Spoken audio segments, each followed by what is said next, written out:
जिंदगी वो दरिया है जिसकी तेज लहरों में आदमी को बहना है।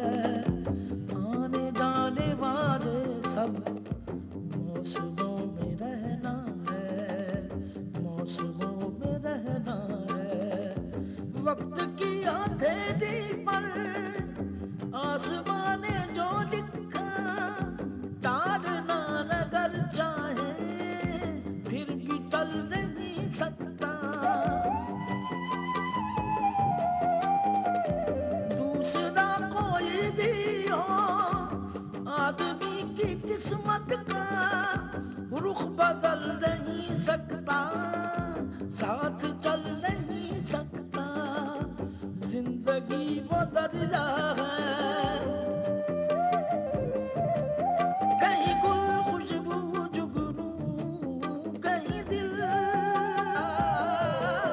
सहरा बादल सरगम, कहीं सिला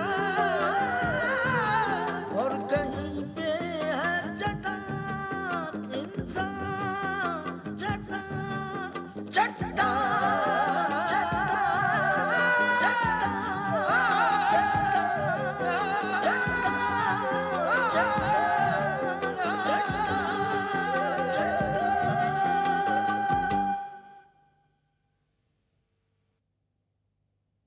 आप मुझसे कह रहे हैं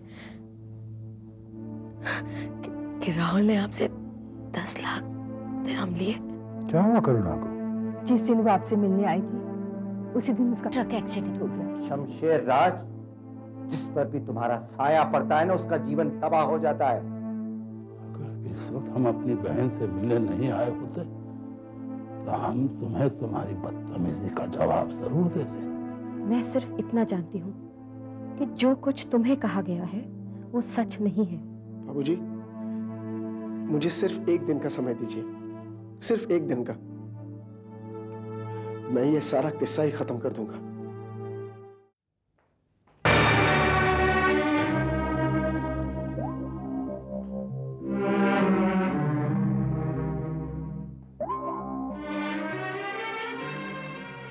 अगर तुम में जरा सी सभ्यता या शराफत बाकी है अभी, तो मुझसे झूठ नहीं बोलोगे। तुम अच्छी तरह जानते हो कि मैं कभी झूठ नहीं बोलती। तुमने सिमरन को बाबूजी के बारे में क्या बताया?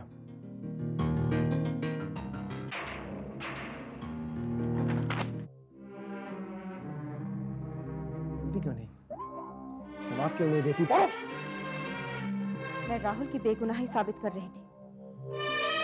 मैं एक मासूम लड़की के दिल को उस दाग से बचाने की कोशिश कर रही थी जो पहली मोहब्बत में धोखा खाने पर लग जाता है और फिर वो जिंदगी भर नहीं जाता। बाबूजी का जिक्र क्यों और कैसे आया, मैं सिर्फ इतना जानना चाहता हूं, बस। राहुल की बेगुनाही ने बाबूजी को गुनहगार साबित कर दिया। उनके चेहरे पे से ममता और प्यार का वो नकाब हट गया और उनका असली चेहरा नजर आने लगा। शर्म से मर नहीं गई तो? अरे जिस थाली में खाती हो उसी में छेद करती हो। बाबूजी की छत्र छाया में रहकर उनकी बुराई करते हुए तुम्हारी जुबान जल क्यों नहीं गई? इसीलिए कि सच बोलने में किसी की जुबान नहीं जलती विशाल।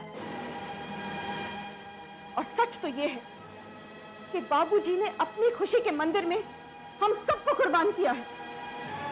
इस घर में जितने भी लोग रहते हैं ना, वो जीते नहीं, उनकी हथेली पे रेंगते हैं। अगर तुम्हें इस घर में रहना है तो तुम भी चुपचाप रेंगना सीख जाओ, समझ गई?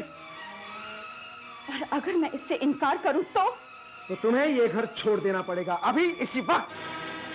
हम अपने घर में दुश्मनों को पनाह नहीं दिया करते। सुन लो विशाल, अगर एक बार मैं इस घर से गई तो मैं दोबारा कभी वापस नहीं आऊं। तुम भी अच्छी तरह जान लो, अगर इस दहलीज को तुमने एक बार पार कर लिया तो दोबारा वापस नहीं आ पाओगे, सोच लेना।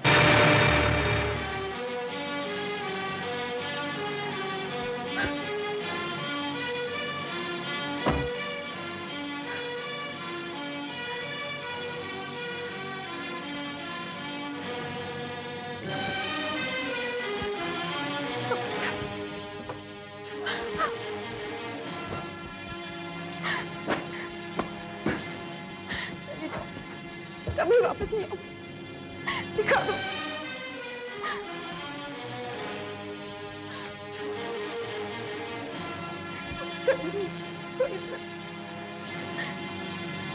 भलाई करो मेरी यार।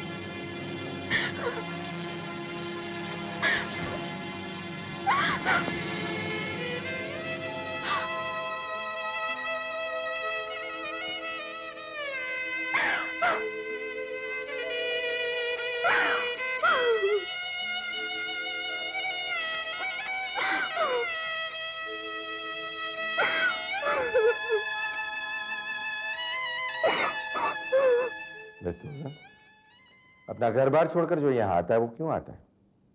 पैसा कमाने के लिए, कुछ बनने के लिए। जी हाँ, मगर आपने फोन पर बताया था कि आपको मुझसे कुछ जरूरी काम है। कहिए क्या काम है? तो शमशेर राज के ऑफिस में आप कितने सालों से काम कर रहे हैं? 10 साल से। 10 साल एक लंबा अरसा होता है। और आप अब तक टेलीफोन ऑपरेटर की पोस्ट पर ही हैं? जी हाँ, मैं भी इसी बात पर कुड़ती हूँ। अगर आप मेरे ऑफिस में होती तो मैंने आपका प्रमोशन कर दिया होता, एक अच्छा पोस्ट दे दिया होता और अच्छी सैलरी। क्या मैं समझ लो आप मुझे जॉब ऑफर करें मिस्टर चोपड़ा? बिल्कुल ठीक समझा आपने। मैं आपको जॉब ऑफर कर रहा हूँ 5000 दिरहम मंथली, और उसके अलावा पर्क्स में एक घर, ट्रांसपोर्ट, लीव सैलरी, हर साल इंडिया जाने का टिकट वगैरह वगैरह। I don't believe this. आप सिर्फ हाँ कर दीजिए और देखिए आपकी लाइफ कितनी कंफर्टेबल हो जाती है। क्या काम है? मैं जो काम आपसे करवाना चाहता हूँ वो उसी ऑफिस में बैठकर आप कर सकते हैं और सिर्फ आप ही कर सकते हैं। ऐसा कौन सा काम है? मैं चाहता हूं कि मिस्टर शमशेर राज के नाम जितने भी बिजनेस कॉल्स आए उसकी पूरी इंफॉर्मेशन आप मुझ तक पहुंचाएं। क्यों? क्योंकि मैं आपको इतने सारे पैसे दे रहा हूं जितने आपने कभी सपने में भी नहीं सोचे होंगे। ठीक है, मुझे सोचने का वक्त दीजिए। ठीक है, मुझे भी कोई जल्दी नहीं। Okay, thank you. इस घर की खुशियों को न जाने किसकी नजर लग गई है। एक आफत टलती है तो दूसरी आ जाती है। ऐसा तो होना ही था गायत्री, हमने पहले ही बता दिया था। आरती एक नाचने गाने वाली आजाद लड़की इस घर की चार दीवारी में भला वो कैसे बस? मेरा दिल अब भी नहीं मानता है। आरती घर गृहस्थी छोड़कर जाने वाली लड़कियों में से नहीं थी। हाँ, तुम सबको अपने जैसा क्यों समझती हो? तुम्हारे सामने घर छोड़कर गई है वो। अगर उसे घर गृहस्थी इतनी प्यारी होती तो अपने तौर तरीके बदलती, हमसे माफी मांगती। घर बसाने वाली लड़कियों की सोच समझ, पसंद नापसंद, रंग ढंग अलग होते हैं गायत्री। आरती को आजादी का चस्का था और ये बुरी आदत वो सिमरन में डालना चाहती। जो कुछ हुआ बुरा हुआ। तुम्हारा बसा बसाया घर उजड़ गया है। मैं तो तुम्हारे बच्चे खिलाने का अरमान लिए बैठी थी। हमने भी ऐसा ही सोचा, इसलिए हम बार बार इसे कहते थे कि जाओ जाओ, अलग जाओ, अपना घर बसाओ, लेकिन ये नहीं माना। ऊपर वाले की जैसी मर्जी। अब जो हम कह रहे हैं उसे ध्यान से सुन लो तुम। जब तक के सिमरन की शादी नहीं हो जाती तुम आरती को इस घर में कभी मत लाना। बाबूजी, आप चिंता मत कीजिए। इस घर के दरवाजे अब आरती के लिए बंद हैं, हमेशा हमेशा के लिए। नहीं मीना, विशाल वैसा नहीं रहा जैसे वो शादी से पहले था। वो बहुत बदल गया है। लेकिन इस तब्दीली की कोई तो वजह होगी। है ना, उसके बाबूजी और कोई नहीं। वो मुझे पहले दिन से ही नापसंद करते थे। मैंने डांस तक छोड़ दिया, लेकिन उनकी नफरत में कोई कमी नहीं आई। इसका मतलब ये है विशाल उनके बहकावे में आकर तुमसे मिसबिहेव करने लगा था। इसी बात का तो गुस्सा आता है। विशाल अपने बाबूजी को इतनी अच्छी तरह से जानता है। एक जमाना था जब उसे भी यही शिकायत थी जो मुझे आज है, लेकिन उसके बावजूद भी इतनी आसानी से उनकी बातों में आ जाता है। That proves at least one thing. अगर विशाल को उसके बाबूजी से अलग कर दो तो वो बुरा इंसान नहीं है। लेकिन वो उनके बगैर नहीं रह सकता। उसके बारे में तो बाद में सोचेंगे। पहले तुम मुझे एक बात बताओ, तुम विशाल से क्या अब भी प्यार करती हो? प्यार के रिश्ते इतने आसानी से नहीं टूटते मीना। फिर तुम्हें घर वापस लौट जाना चाहिए। प्यार के रिश्ते आसानी से टूटते नहीं हैं तो आसानी से बनते भी नहीं हैं। थोड़ी सी सैक्रिफाइस, थोड़ा सा कॉम्प्रोमाइज और थोड़ी बहुत एडजस्टमेंट तो करनी पड़ती है आरती। मैंने थोड़ा नहीं, मैंने बहुत सैक्रिफाइस किया है मीना। बस इस बार एक और काम करना, चुप रहना। एक चुप 100 बलाएं टालती हैं। ये जो तुम्हें मुंह फाड़ कर सच बोलने की आदत है, उसे बदल डालो। चुप रहो, क्योंकि सच कोई नहीं सुनना चाहता। शायद तुम ठीक कहती हो। मेरी बात पर सोचना जरूर। Everything will be all right. सब ठीक हो जाएगा।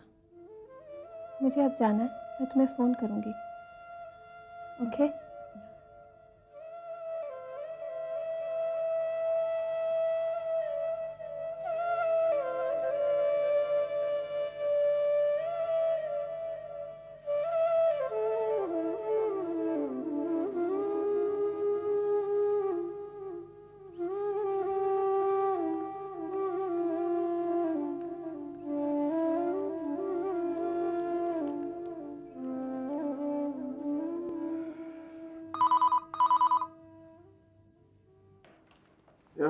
विशाल, कैसे हो तुम? तुम कैसी हो?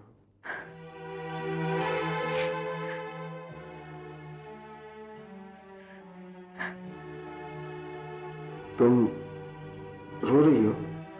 मुझे ऐसे महसूस हो रहा है कि एक मुद्दत के बाद मैं उसी विशाल से बात कर रही हूँ जिसके साथ मैंने हसीन ख्वाब देखे थे। मैं हमेशा से वही था आरती, तुम ही बदल गई। मैं बिल्कुल नहीं बदली हूँ विशाल।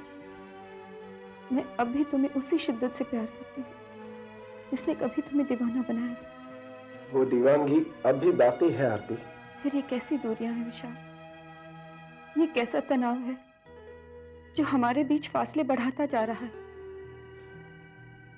क्योंकि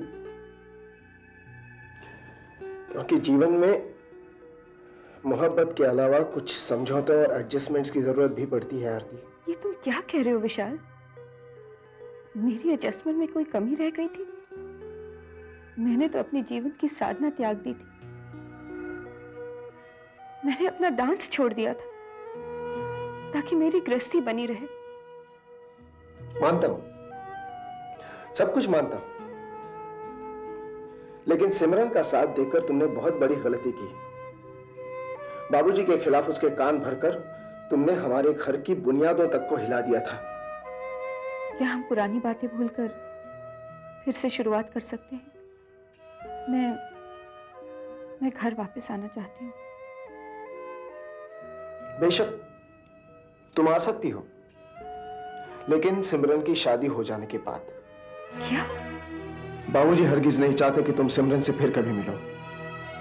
मैंने भी उन्हें वचन दिया है कि ऐसा ही होगा। फिर बाबूजी, फिर उनकी वही शर्तें? आखिर कब तुम उनके बंधन से आजादी पाओगे विशाल? तुम्हारी अपनी शख्सियत कब बनेगी? या फिर उनका साया बनकर जीने का फैसला कर लिया है तुमने? वो मेरे पिता है फॉर हेवन सेक, और दिल के मरीज भी हैं। और तुम बजाय उनकी सेवा करने के आज भी उनकी बुराइयां खोजती रहती हो। आई एम सॉरी विशाल, मैं सिर्फ इतना कहना चाहती हूँ कि तुम्हें अपनी जाती जिंदगी के फैसले एक बालिग मर्द की तरह खुद करना चाहिए। तुम कब तक बाबूजी की उंगली पकड़कर चलते रहोगे? ओह गॉड, तुम फिर शुरू हो गई। तुम कभी नहीं बदलोगी आरती, तुम कभी नहीं बदलोगी। Let's just not talk about it, okay? Don't talk about it. देखो, तुम घर वापस आना चाहती हो, आ जाओ, लेकिन सिमरन की शादी हो जाने के बाद। तुम मुझे लेने आओगे? नहीं, तुम जिस तरह गई थी उस तरह लौट भी सकती हो।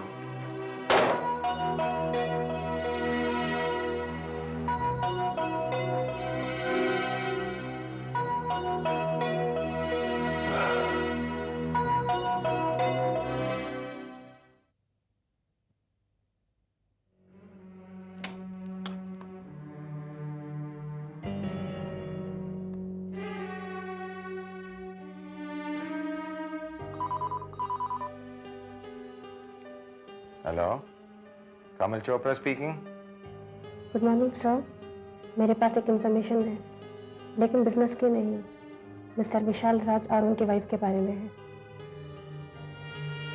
इंटरेस्टिंग, सुनाओ। शायद इसमें से हमारे काम की कुछ बात निकल आए। मिस्टर विशाल राज और मिसेस विशाल राज का आर्गुमेंट हो गया है। लगता है मिसेस विशाल राज घर छोड़कर चली गई है। अब वो वापस आना चाहती है, लेकिन मिस्टर विशाल राज ने इनकार कर दिया। वो घर छोड़कर गई क्यों थी? मिस्टर शमशेर राज की वजह से। उनकी बातों से लगता है she does not like him. Good work Sujan, thank you. Will be in touch, okay? Bye.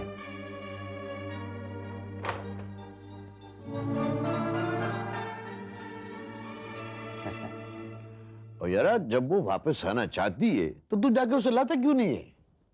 वो जिस तरह गई है उसी तरह वापस भी आ सकती। ये जिद ही है जिसकी वजह से तुम्हारे घर का सुख चैन सब गर्क हो गया है। तो आप ही बताइए मैं क्या करूं? मेरा दिमाग बिल्कुल काम नहीं करता। मुझे दोनों प्यारे हैं, पर दोनों पर मेरा बस नहीं चलता। घर बसाने के लिए एक उम्र खर्च हो जाती है पुतोर, और सबसे बड़ी कुर्बानी अपनी अना की देनी पड़ती है। एक बात बोलूं, बुरा नहीं मानना, तुम लोगों के घर, तुम लोगों के खानदान की खराबी में सबसे बड़ा हाथ तुम सबकी अना का है। और अफसोस की बात तो यह है कि अब भी तुम में से कोई भी उसे छोड़ने को तैयार नहीं है। मैं सब कुछ छोड़ने के लिए तैयार हूं, सब कुछ। अपने घर की शांति बनाए रखने के लिए जब मैं अपनी कला को त्याग सकता हूं, तो अपना आप त्यागना क्या मुश्किल है? लेकिन आरती का सिमरन को बहकाना मुझसे बर्दाश्त नहीं होता।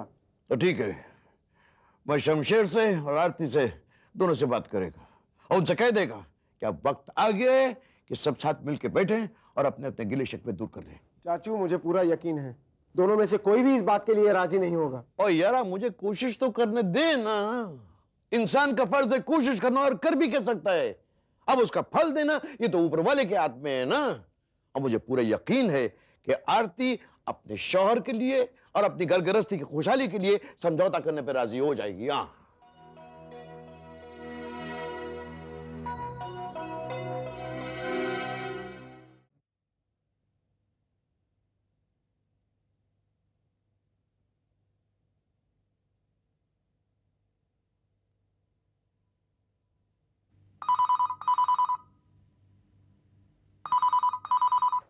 Hello. Mister Kamal, Susan here. हाँ सुजन, बोलो। आपके लिए एक इम्पोर्टेंट न्यूज़ है। मिस्टर राज की बेटी में सिमरन की शादी हो रही है। कब? 22 नवंबर को। लड़का कौन है? बहुत बड़े बिजनेसमैन मिस्टर रघुनाथ सिंह का बेटा मोहन सिंह है। Okay Sujan, thank you. My pleasure sir. I am really happy with your work. Bye.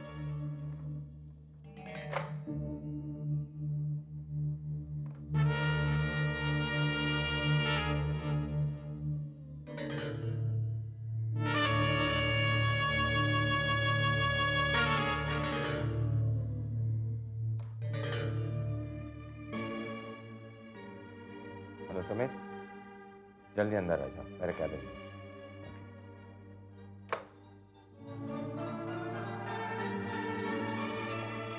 मैं कम इन? सुमित आ जाओ, कम इन। कहिए, कैसे याद किया? सुमित, सरस्वती कल्चरल सेंटर में एक क्लासिकल डांस का शो रखना चाहता हूँ। ओके, कहिए कौन सी डेट पर बुक करा दूं? 22 नवंबर, और डांसर का नाम है मिसेस आरती राज। आरती? लेकिन आपको तो पता है आरती ने डांस छोड़ दिया है।